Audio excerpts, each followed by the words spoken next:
The party's National Executive Council announced its backing for the president Thursday following day-long meetings. Of course, this now creates a lot of questions for political analysts as well, looking at this happening just barely 6 months to the next general election. So let's speak to Danstan Umari, political analyst. Good to see you, Danstan. It's been a while. Great, Linda. We're back. All right, and we also have Gabriel Muduma, a political analyst as well, speaking to us this morning.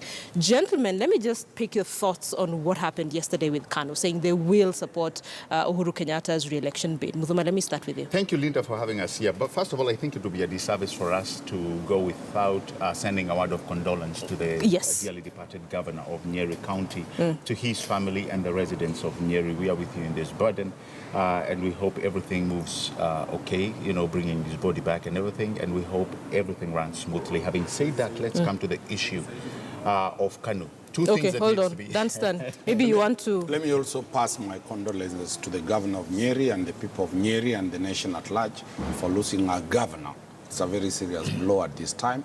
We expected that he's ailing, he'll come back home safely, but now that the inevitable has happened, let us accept, let us give him a decent burial, and may the people of Nyeri be united together when they have this grievous injury that has been caused by death.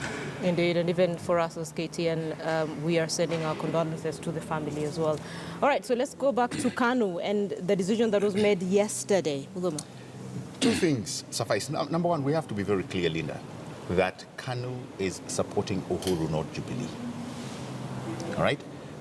They did that initially. Okay, can you break the two? No, it's a fact, and Omari will agree with me on this one. KANU is supporting the re-election of President Uhuru, not Jubilee, because they are fielding candidates in every other elective seat. So that has to come out very clearly, you know. So let us not be confused when we say KANU is supporting Jubilee. I've had people tweeting and sending word that KANU is back in Jubilee. They are not. They are supporting the re-election, and this has to come out very clearly, the re-election of President Uhuru Kenyatta. So they're just with the president. Exactly. So what comes in, really, it is an added advantage for Uhuru, primarily because many people thought that we were looking for KANU to field a presidential candidate. And I think the chairman, Gideon, was very categorical that he did not have those plans, which really kept things out of balance when you saw Nick Salat going to Bomas and saying, to Kondani. And that's, you know that really confused people. Actually, many people are confused because you're talking about almost 2 weeks ago, maybe.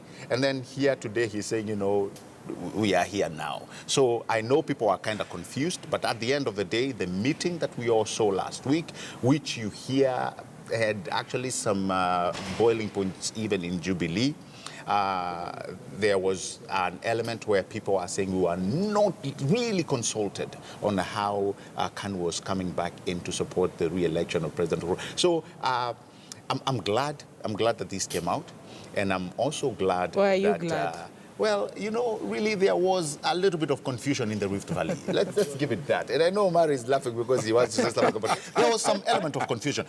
You know, Gideon, as a senator, let it not be lost that he comes from the Moi family. We know there is a serious kind of support for Mzee himself. I'm not talking about Gideon, for Mzee himself. And that's why you saw President Uhuru Kenyatta going to sit with him. And again, don't pull it out from his rag that they have not been consulting. They have, because really, President Uhuru is a protege of President Moi. So in the grand scheme of things, it has softened some divisions in the Rift Valley. Really? By him coming, trust me. Danstan, what are your thoughts? My thoughts are simple. One, the mother of the sitting head of state, Mama Ngina Kenyatta, goes and visits retired President Moi. The discussions are not clear what they agreed. The head of state, the son of the mother, goes and sees the retired president at Cabernet Grove. They discuss. One thing out of curiosity is that the deputy president is not involved. Should the he have been handlers involved? Of the deputy president are not present. What discussion was there, nobody knows except the two former family, one former President Moi's family and the current president's family. So